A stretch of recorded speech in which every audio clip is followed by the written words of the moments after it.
ഖുർആൻ നാം പഠിക്കാൻ ശ്രമിക്കുക. ആ ഖുർആൻ പഠിച്ച ആളുകളാകുന്നു ദുനിയാവിലെ ഏറ്റവും ഖൈറായ ആളുകൾ.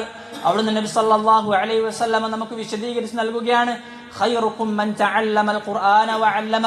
നിങ്ങൾ ഏറ്റവും ഉത്തമർ ഖുർആൻ പഠിക്കുകയും അത് പഠിപ്പിക്കുകയും നൽകുന്ന ആളാകുന്നു എന്ന് നബി സല്ലല്ലാഹു അലൈഹി വസല്ലമ നമുക്ക് പഠിപ്പിച്ചു നൽകുകയാണ്.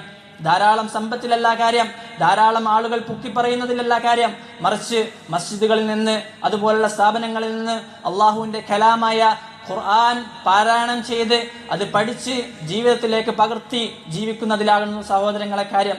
നമുക്കറിയാം, ഓരോ ആയത്തും പഠിക്കുന്നതിനനുസരിച്ച് അള്ളാഹു നാളെ പരലോകത്ത് ഓരോ പദവിയും നമുക്ക് കൂട്ടുന്നതാണ്. അള്ളാഹു നാളെ ഖിയാമത്ത് നാളിൽ നമ്മോട് പറയും, ഇഖ്റ വർതഖി ഫഇന്ന മൻസിലതക ഇൻദ ആഖിരി ആയത്തിൻ തഖറഉഹാ.